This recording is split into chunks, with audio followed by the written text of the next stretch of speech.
यस्य वदने लक्ष्मी यस्य चक्षुषि यस्यास्ति हृदये संवित्तं सिंहं भजे समचरणसरोजं सान्द्रनीलाम्बरं जलनयनपाणिं वन्दनानां तरुणतरसिंहां करुणं करुणमित्रं सदैवहास्यं विठ्ठलं चिन्तयामि वंशी विभूषितकरान्मदीयदाः पीताम्बराधरोष्ठा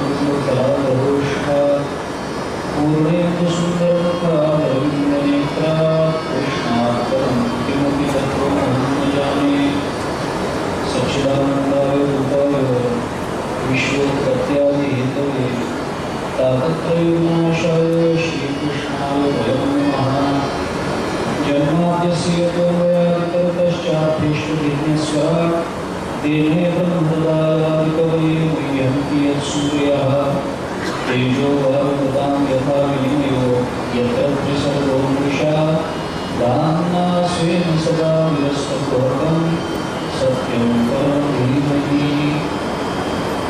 यदक्षरमनाख्येयम् आनन्दमजकेवलं श्रीमन्निवृत्तिनाथैति ख्यातं दैवतमाश्रये नमामि सद्गुरुं शान्तं सच्चिदानन्दविग्रहं पूर्णब्रह्मपरानन्दम् ईशम् आनन्दवल्लभं नमो सद्गुरु कृपयाज्ञानिका नमो सद्गुरो सच्चिदानन्दरूपा नमो सद्गुरो भक्तकल्याणमूर्ति नमो सद्गुरु भास्करापूर्णकीर्ति गुरुब्रह्मा गुरुविष्णु गुरुदेवो महेश्वरः गुरुसाक्षात् परं ब्रह्म तस्मै श्रीगुरवे नमः आदिनाथं च मत्स्येन्द्रं गुरुवक्षं गहिनीं तथा निवृत्तिं ज्ञानदेवं च देवं चूडामणिं नमः अखण्डानन्तरूपाय सर्वज्ञानप्रदायिने भगवद्भक्तदिनेशाय कुण्डाक्षगुरुवे नमः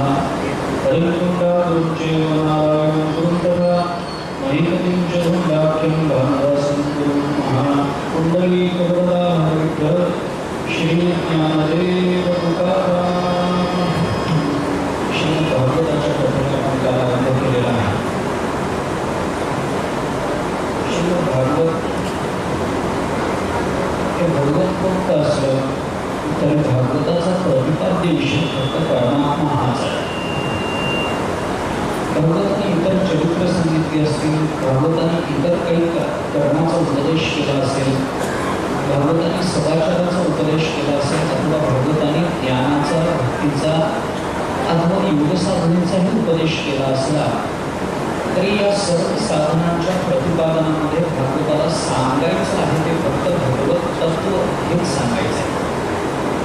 अन्य माध्यमातून भागवत जरी बोलत असलं तरी भागवताचा विषय बदलत नाही.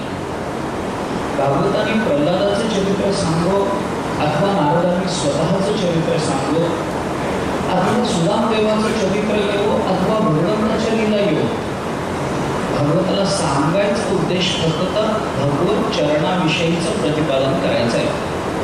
सांगण्याचा विषय फक्त परमात्मा आहे.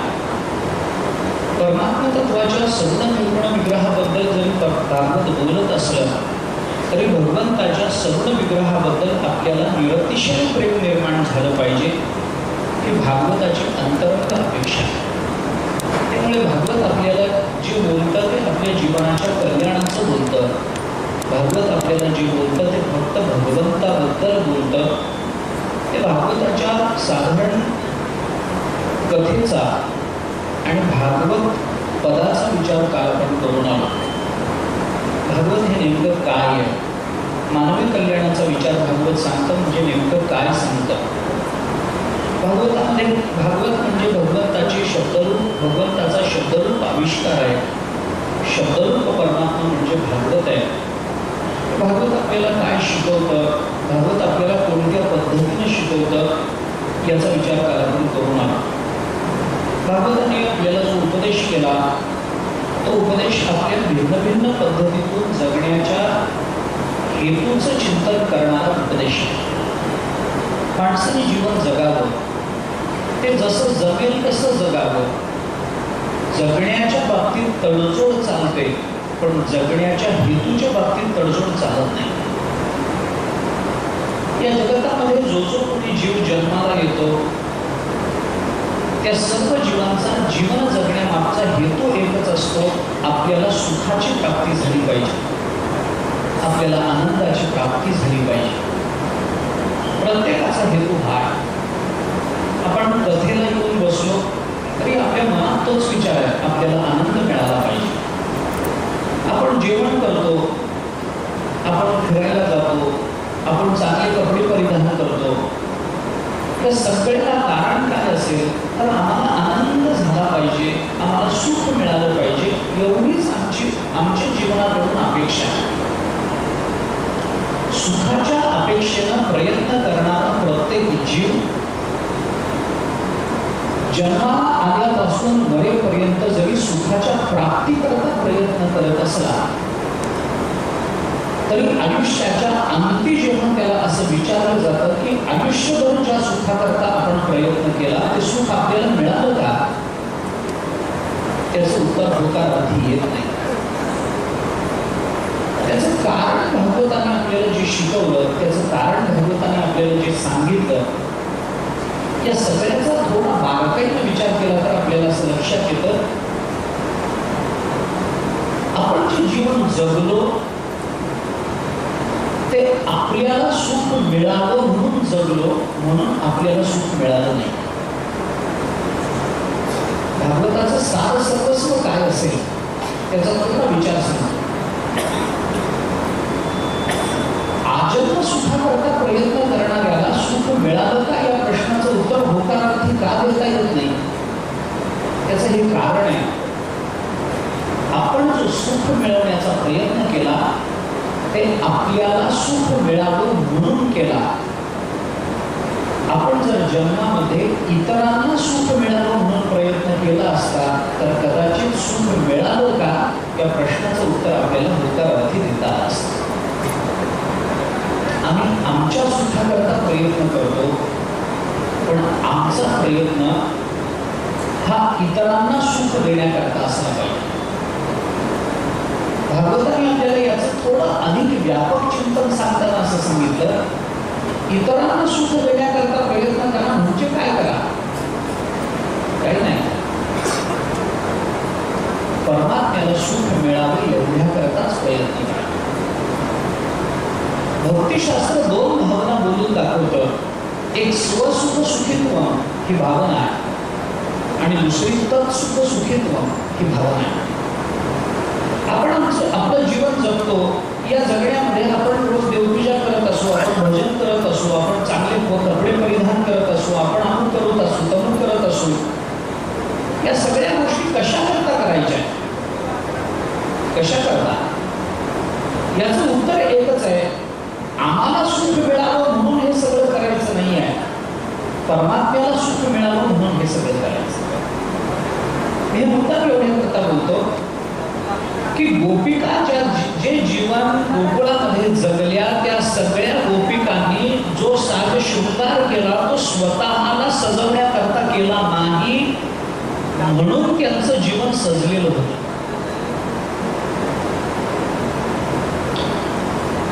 भक्तिशास्त्रामध्ये असा संदर्भ आहे, भगवंताला संतुष्ट करण्याकरता आतापर्यंत आम्ही काय केलं, आम्ही जी संपत्ती मिळवली ती स्वतःला संतुष्ट करण्याकरता का परमात्म्याला. इतकंच नाही, रोज देवपूजा झाल्यानंतर आम्ही जो नैवेद्य दाखवतो तो देवाला का आम्हाला.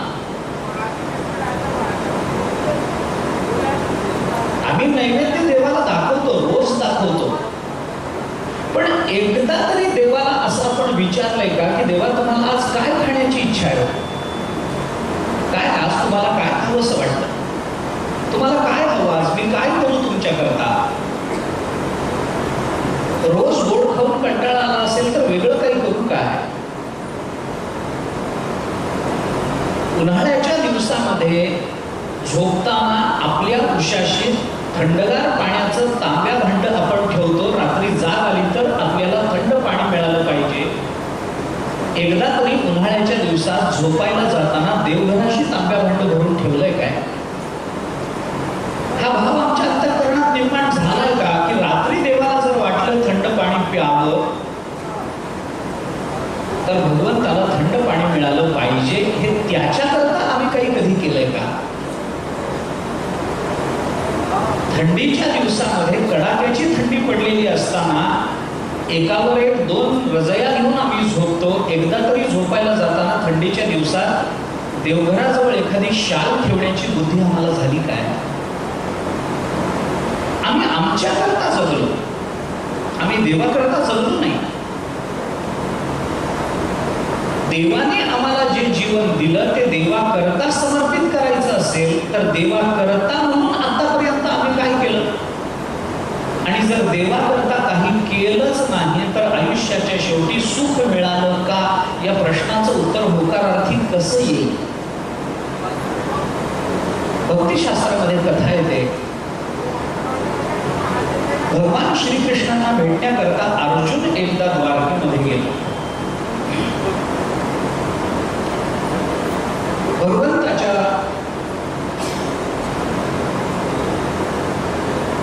राजवाड्यामध्ये प्रवेश झाल्यानंतर अर्जुनाने तिथल्या सेवकाला विचारलं, भगवान काय करताय? कुठे? सेवकाने सांगितलं, भगवान आपल्या महालात आहेत. भगवंतांनी दार लावलेलं आहे आणि आत महालामध्ये ते काय करतायत माहित नाही. पण कोणी भक्त आहे का भेटायला? पण कोणी नाही, एकटेच आहे. रुक्मिणी माता बरोबर आहे? नाही, कोणी नाही, एकटेच दार लावून घेतलंय, कोणाला येऊ देत नाही. अर्जुनाला आश्चर्य वाटलं. अर्जुन भगवंताच्या महालापर्यंत गेला. अर्जुनाला भगवंताची सर्व दारं नेहमीच उघडी असल्यामुळे भगवंताचा तो दरवाजा उघडून अर्जुन आत गेला. तेव्हा अर्जुनाने असं पाहिलं की भगवान ढसाढसा रडतायत. भगवंताच्या नेत्रातून अश्रुपात होतो. अर्जुनाला आश्चर्य वाटलं, अरे सगळ्या जगाचं रडणं थांबवणारा हा परमात्मा आपल्या भक्ताच्या डोळ्यामध्ये कधीही पाणी येऊ न देणारा हा परमात्मा, सर्व भक्तांचं मागे पुढे उभं राहून सांभाळणारा, रक्षण करणारा हा परमात्मा, पण हा रडतो. काय रडण्याचं कारण? भगवान अर्जुन जवळ गेला भगवंताच्या. भगवंताला खांद्यावर हात ठेवला. भगवंताने बघितलं कोणीतरी आलं. वळून बघतात तर अर्जुन. प्रिय भक्त दिसल्यानंतर भगवंताचं रडणं अजून आलं. भगवान अजून रडायला लागले. अर्जुनाला कळेना, रणांगणा सुखदुःखे समे कृत्वा लाभाला भो जया जय म्हणणारा हाच परमात्मा काय?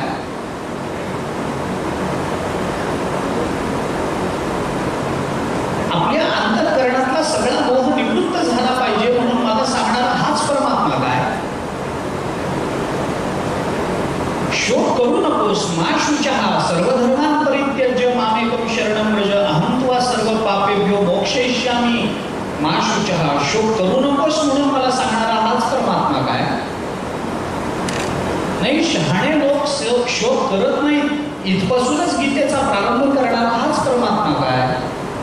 अशोच्यानुशोचस्वं प्रज्ञावादंश्च भाषसे गतासूंश्च नानुशोचन्ति पंडितः म्हणून सांगणारा हा परमात्मा स्वतः मात्र रडतोय. अर्जुनाने देवाला विचारलं, तेव्हा काय झालं? रडण्यासारखं तुमच्या जीवनामध्ये काय घडलं? काय विपरीत घडलं? काय नुकसान झालं? काय दुःख झालं? कोणत्या प्रियांचा वियोग झाला म्हणून रडता? भगवंताने सांगितलं, अर्जुना माझ्या रडण्याचं एकच कारण आहे.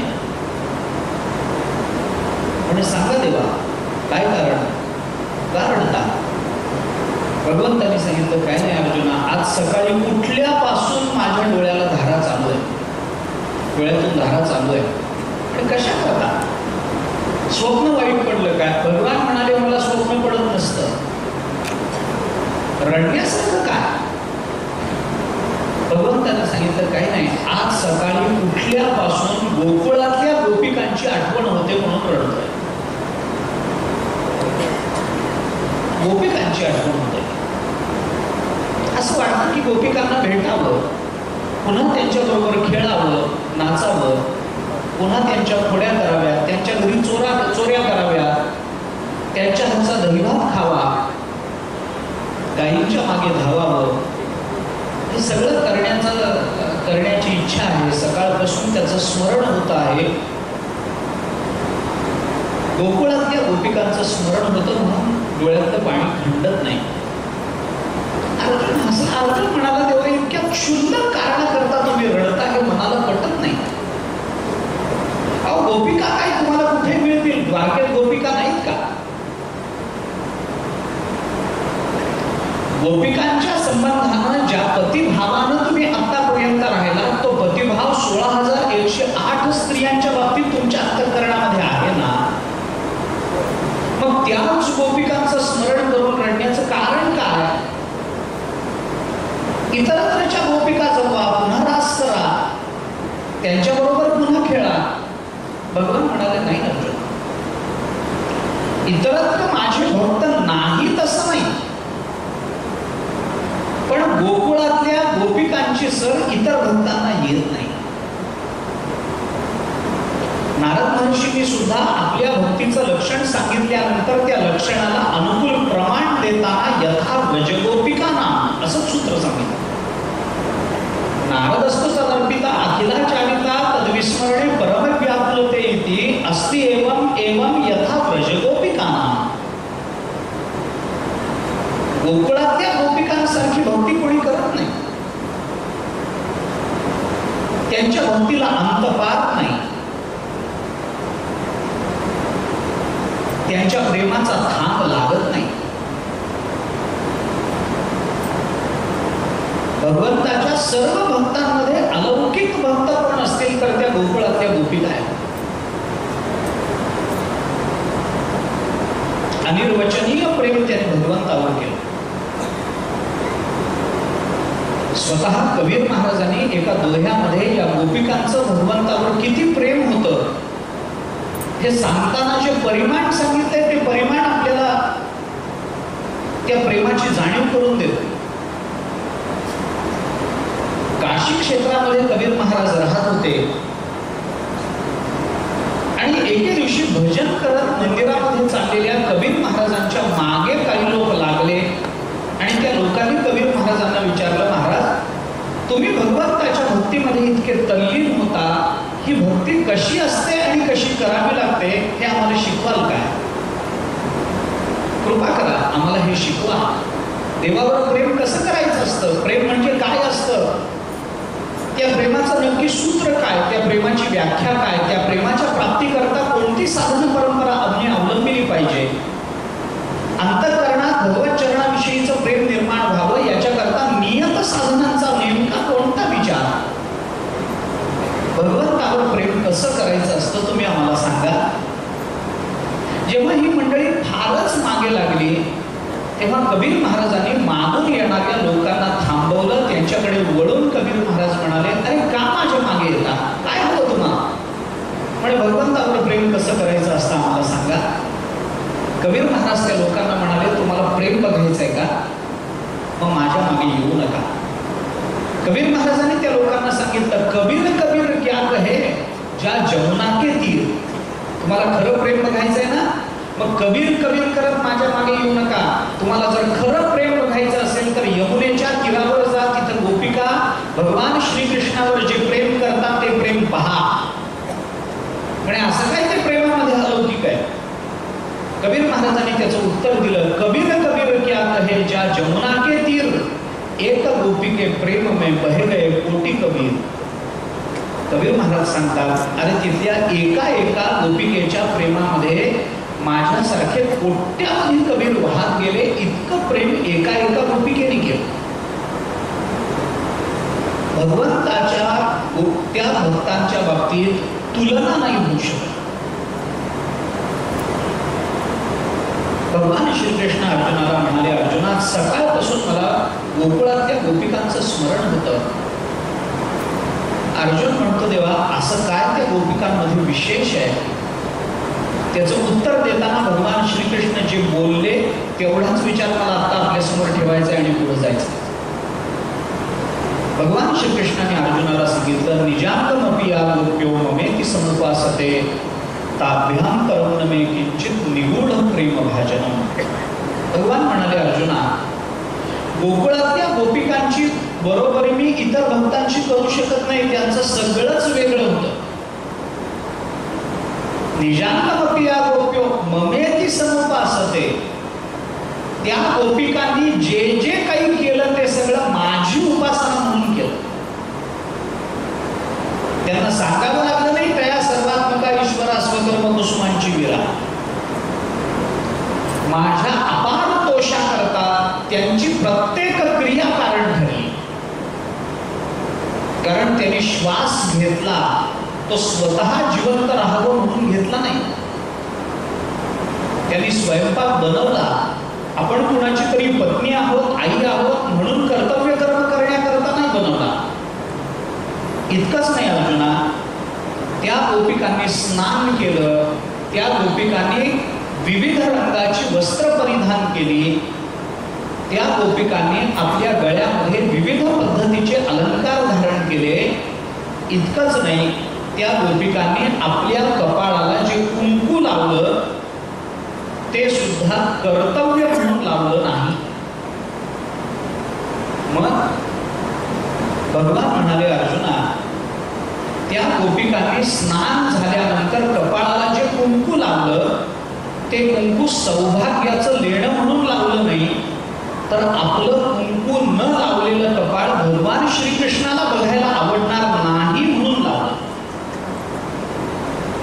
त्यांनी गळ्यामध्ये जे मंगळसूत्र धारण केलं ते सौभाग्याचं लेणं म्हणून धारण केलं नाही, तर गळ्यामध्ये काळा मणी नसेल तर भगवान श्रीकृष्णाला ते आवडणार नाही म्हणून मंगळसूत्र धारण केलं. त्यांनी विविध रंगाचे कपडे परिधान केले ते त्यांना वेगवेगळ्या रंगाची आवड होती म्हणून नाही. रंगाची विभिन्नता भगवान श्रीकृष्णाच्या नेत्राला आनंद देईल म्हणून वेगवेगळ्या रंगाचे कपडे परिधान केले. त्यांनी वेगवेगळे अलंकार धारण केले, ते त्यांना दागिन्यांची हौस होती म्हणून दागिने धारण नाही केले. विविध पद्धतीच्या अलंकाराने भगवान श्रीकृष्णाचं मन रिझेल, भगवान श्रीकृष्णाच्या मनाला आल्हाद निर्माण होईल, भगवान श्रीकृष्णाला नेत्राला ते बघून त्याच्या वैविध्यातून काही त्यांची दृष्टी आपल्या गळ्याकडे स्थिरावेल, याच्याकरता म्हणून त्यांनी अलंकार धारण केले. आम्ही भगवंताकरता काय केलं, आमच्या जीवनामध्ये याचा आलेख जर आम्ही मांडला तर त्याच्यामध्ये आपण देवाकरता फार काही केलं असं दिसत नाही. म्हणून नैवेद्य बनवताना किंवा देवाकरता आपण जेव्हा काही नैवेद्य दाखवतो, अर्थात तो दाखवतो असंच क्रियापद वापरावं लागतं. नैवेद्य दाखवायचाच असतो, म्हणजे देवाला फक्त दाखवायचा हे बघा आणि खायचा आपण. वाक्प्रयोगच तसा मराठीमध्ये. देवाला नैवेद्य दाखवला काय असंच आहे. नैवेद्य शब्दामध्ये निवेदन अपेक्षित आहे. नैवेद्यम निवेदयामी असाच संकल्प आहे नैवेद्याचा. त्याचं निवेदन करावं लागतं. निवेदन करणं म्हणजे काय? नैवेद्याचं निवेदन करणं म्हणजे काय? निवेदन म्हणजे सांगणं. देवासमोर नैवेद्य ठेवून आपण पाणी फिरवतो, देवाला प्रत्येक पदार्थ हात करून सांगितला पाहिजे तर तो नैवेद्य होतो, तर ते निवेदन होतं. तेव्हा आज तुमच्याकरता बासमती तांदूळाचा भात केलाय बरं का. तेव्हा इथं आमटी आहे, तेव्हा इथं पातळ भाजी वाढलेली आहे या वाटीमध्ये, तेव्हा इथे कोशिंबीर आहे, इथे लोणच्याची फोड आहे, तेव्हा इथे लिंबाची फोड आहे, इथे आमकी आमकी भाजी आहे, इथं तुम्हाला गोड आवडतं म्हणून आमकं केलंय देवा. इथं पोळी आहे, इथं हे आहे, इथं ते आहे, इथं ताक आहे. हे सगळं देवाला निवेदन करावं लागतं आणि त्या निवेदनामध्ये हे आपल्याकरता केलेलं आहे हे सांगावं लागतं, तर तो नैवेद्य होतो. आम्हाला जे आवडतं ते आम्ही देवाला कधीच दिलं नाही.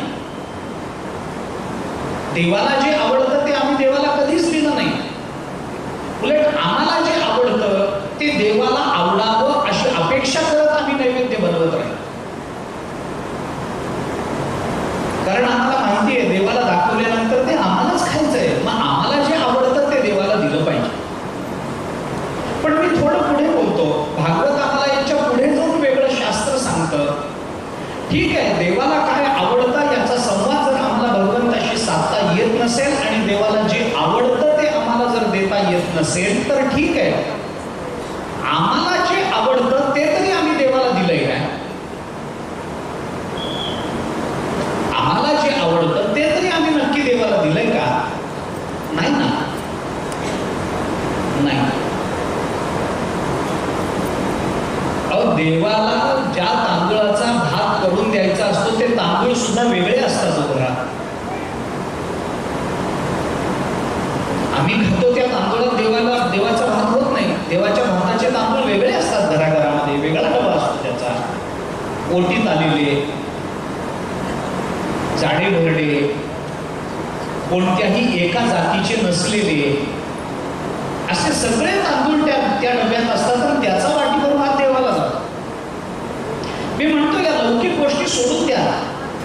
ठीक आहे, आम्ही देवाला काय देतो ते तांदूळ आमची जशी परिस्थिती असेल तसे आम्ही देऊ. ठीक आहे, प्रत्येक जण काही देवाला रोज बासमती तांदूळाचा भात देऊ शकत नाही, रोज काही प्रत्येक जण देवाला पक्वान्न देऊ शकत नाही. नाही परिस्थिती. ठीक आहे, या लौकिक गोष्टी सोडून देऊ आपण.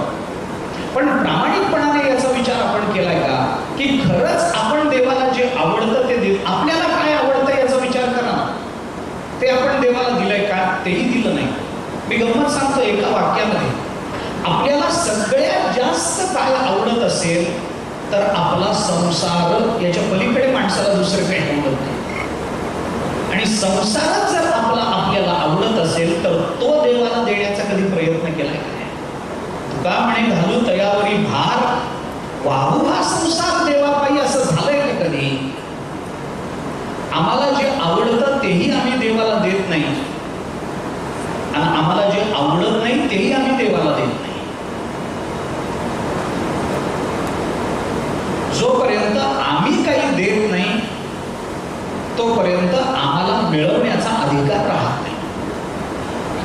नादत्तम उपतिष्ठते, नियम आहे कर्माचा.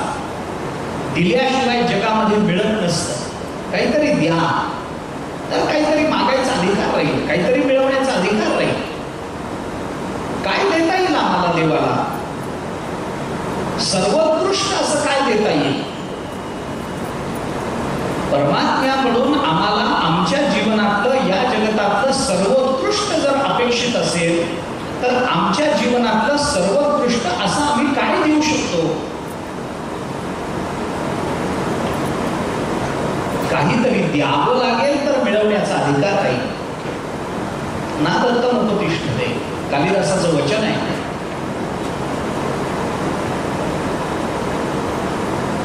उपामनं मया दत्तम जीर्ण कर्ण विवर्जितम तत्पुण्येन गजारूढो ना दत्तम उपतिष्ठते. कालिदास बोलतात. भोजराजाच्या पदरी राहणाऱ्या कालिदासाला एके दिवशी उन्हाळ्यामध्ये दरबारात जाण्याचा प्रसंग आला. दुपारची वेळ, रणरणतं ऊन. अशा उन्हामध्ये दरबारात जाण्याचा प्रसंग आला. भर दुपारी कालिदास बाहेर पडले. रस्त्याने जाताना त्यांना असं दिसलं की अतिशय म्हातारा मनुष्य, कमरेत वाकलेला, अंग सगळं सुरकुत्याने भरून गेलेलं आहे, आयुष्याच्या अंताकडे झुकलेला, वयाची 90 ज्याने ओलांडलेली आहे, असा एक अतिशय जर्जर झालेला मनुष्य, म्हातारपण आलेला मनुष्य इतक्या तीव्र उन्हामध्ये काही काम करता बाहेर पडला. वरून सूर्य आग ओकतो आहे आणि त्या बिचाऱ्या म्हाताऱ्या माणसाच्या पायामध्ये चप्पल सुद्धा नाही, डोक्यावर छत्री नाही आहे, खालून तापलेली माती आणि वरून सूर्याची आग, या दोन्हीच्या मध्ये तो सापडला. त्या मातीमध्ये प्रत्येक पाऊल टाकताना त्या बिचाऱ्याला त्रास होतोय. त्या वेदना त्याच्या डोळ्यातून दिसतायत. डोळे सगळे लाल झालेत, उन्हाने अंग सगळं लाल झालंय. अशा अवस्थेमध्ये कष्टाने एक एक पाऊल पुढे टाकत तो म्हातारा मनुष्य निघाला. कालिदासाने त्या म्हाताऱ्या माणसाकडे पाहिलं. कालिदास म्हणजे कवी हृदयाचा महात्मा आहे. संवेदनशील अंतःकरणामुळे लगेच त्यांना त्याचं दुःख जाणवलं आणि कालिदासाच्या मनामध्ये विचार आला, इतक्या रणरणत्या उन्हामध्ये हा माणूस बाहेर पडला, किती चटके बसतात याच्या पायाला. कालिदासाने त्या माणसाला विचारलं, काका कशाला बाहेर पडला? अहो किती ऊन आहे, थोडस ऊन उतरल्यावर तरी बाहेर पडायचं. त्या म्हाताऱ्या माणसाने काही उत्तर दिलं, काही अगतिकता आपली बोलून दाखवली. कालिदासाला सांगितलं, आत्ताच जाणं भाग आहे म्हणून बाहेर पडलो, नाही तर मला काही उन्हात फिरायची हौस थोडीच आहे. कालिदासाने विचार केला, काय करा. संवेदनशील अंतःकरण मागचा पुढचा विचार न करता कालिदासाने आपल्या पायातल्या चपला काढल्या आणि त्या म्हाताऱ्या माणसाला देऊन टाकल्या. एवढ्या चपला घालून जा, माती बोलते, ऊन आहे खूप. त्या म्हाताऱ्या माणसाला, दरिद्री माणसाला बरं वाटलं. कालिदासाची चप्पल पायात अडकवली आणि तो म्हातारा मनुष्य निघून गेला. चप्पल त्याला देऊन टाकल्यामुळे आता कालिदासाला अनवाणी चालणं भाग होतं आणि त्यांनाही काही उन्हात फिरण्याची सवय नव्हती. पायाला चटके बसायला लागले. कसं कसं वेगानं दरबार गाठावा म्हणून वेगानं कालिदास निघाले. एवढ्या कालिदासांच्या मागून भोजराजाचा माहूत भोजराजाच्या हत्तीला स्नान घालून दरबाराकडे निघाला होता. त्या माहूताने बघितलं, अरे हे तर राजकवी आहे आणि इतक्या उन्हामध्ये अनवाणी अशी निघाले कुठे, म्हणून त्यांनी कालिदासाला थांबवलं. कविराज थांबा, कुठे निघाला? कालिदास पटकन एका घराच्या वळचणीला थांबले. त्यांनी सांगितलं, बाबा कशाला थांबवतोस, आधीच पायाला चटके बसतायत, मला दरबारात जायचंय. त्या माहूताने सांगितलं, म्हणूनच तुम्हाला थांबवलंय, थांबा. आणि का? त्यांनी सांगितलं, अहो मी सुद्धा दरबारात निघालोय, हत्तीला स्नान घालून दरबारात चाललोय, हत्तीवरच्या अंबारीमध्ये कोणी नाही, तुम्ही दरबारात निघाला, पायात काही नाही, त्याच्यापेक्षा अंबारीत बसा, हत्तीवर बसा, मी घेऊन जातो. कालिदासाला बरं वाटलं. एवढ्या उन्हामध्ये पाय गळत होते, वरून सूर्य होता, त्याच्यात हत्ती बसायला मिळतो आणि अंबारीत बसायला मिळतं, बरं वाटलं. दरबारला तो माहूत जवळ आला, त्याने हत्ती थांबवला, बसवला. कालिदास त्या राजाच्या सोन्याच्या अंबारीमध्ये त्या गाद्यांवरती ऐटीत बसले. हत्ती निघाला आणि थोड्या वेळामध्ये समोरून घोड्यावरून भोजराजाच आपल्या राज्याची पाहणी करायला येताना कालिदासाने बघितलं. भोजराजाने पाहिलं, हत्ती आपला आहे, त्याच्यावरचे निशाण आपलं आहे, अंबारी आपली आहे, सोन्याची अंबारी आहे, माझ्या ऐवजी माझ्या जागेवर बसला तो. राजाचा राग आला. आपल्या जागेवर कोणीतरी दुसरा बसतो, अपमान आहे, स्थानाचा अपमान आहे. भोजराजा जवळ येऊन पाहतो तो कालिदास बसले. थोडं बरं वाटलं. चला, कोणीतरी मूर्ख आपल्या जागेवर बसण्यापेक्षा एखादा विद्वान बसला ना, त्या जागेचंही भाग्य आहे. कालिदास या जागेवर बसला, हरकत नाही. भोजराजा जवळ आला. कालिदास हत्तीवर बसलेले, भोजराजा घोड्यावर. आणि खालून भोजराजाने कालिदासाला असं विचारलं, काय कविराज, राजाच्या जागेवर बसण्यापर्यंत मजल गेली आपली? काय मनात काय चालू आहे तुमच्या? माझ्या जागेवर बसण्याचं धाडस दाखवता तुम्ही. अरे हत्ती माझा, अंबारी माझी, गादी माझी, त्याच्यावर तुम्ही बसता, एवढं धाडस आलं कुठं तुमच्या? भले माझ्या जागेवर बसत होतो, बरं तुम्हाला बसावं वाटलं? काय कारण, माझ्या जागेपर्यंत कसे पोहोचला? हे ऐकल्यानंतर हत्तीवर बसलेल्या कालिदासाने हे उत्तर दिलंय. कालिदास म्हणाले, उपानहं मया दत्तम जीर्ण कर्ण विवर्जितम तत्पुण्येन गजारूढो नादत्तम उपतिष्ठते. कालिदास हत्तीवर बसलेले, त्याने वरून भोजराजाला खाली सांगितलं, काही नाही, तुमच्या जागेवर मी विनाकारण गेलो नाही, मग माझी जागा कशी घेतली?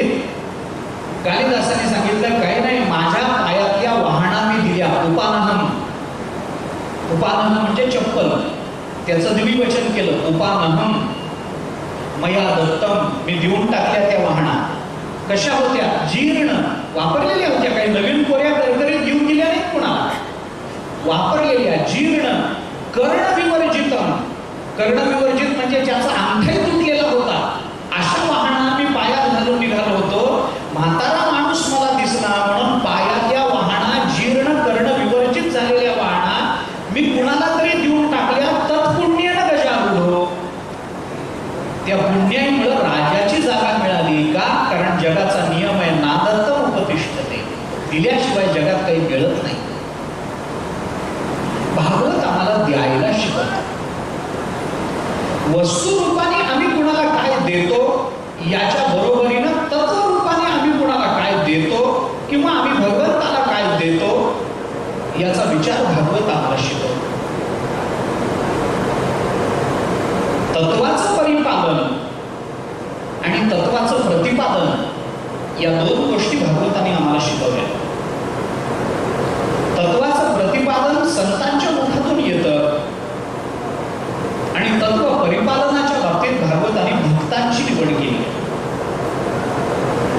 वेगवेगळ्या तत्वज्ञांच्या मुखातून तत्व प्रतिपादनाचा विचार भागवताने बोलून दाखवलाय. त्याच्यामध्ये कदाचित कपिल महामुनी आहे, त्याच्यामध्ये स्वतः भगवान आहे, त्याच्यामध्ये नारद महर्षी आहे, त्याच्यामध्ये व्यास महर्षी आहे, त्याच्यामध्ये आणखीन कुणी एखादा भिक्षू आहे, त्याच्यामध्ये आणखीन कुणीतरी आहे जो तत्वाचं प्रतिपादन करतोय. पण तत्वाचं परिपालन करण्याकरता भागवताने भक्तचरित्र सांगितली आहे. भगवंताच्या नामाच्या आधारानं कलियुगातलं कोणतंही दुःख दूर करता येतं. आम्हाला प्रल्हादाचं चरित्र त्याच्याकरता सांगण्यात आलंय. तत्वाचं परिपालन कसं करायचं असतं. मुखातलं नाम बंद होऊ द्यायचं नाही. डोंगरावरून ढकलू देत, काट्यात ढकलू देत, उकळत्या तेलामध्ये टाकू देत, सर्पांच्या विळख्यात अडकवू देत. नारायण नारायण नारायण बंद पडत नाही. परिपालन आहे. कोणत्याही काळामध्ये भगवंताचं नाम अखंड मुखामध्ये असलं पाहिजे हे सांगणं प्रतिपादन आहे आणि त्या सांगण्यासारखं वागून दाखवणं हे परिपालन. म्हणून प्रतिपादन आणि परिपालन या दोन्ही तत्वसंबंधानं प्रतिपादन आणि तत्वाचं परिपालन या दोन्ही गोष्टी भागवताने आम्हाला शिकवल्या.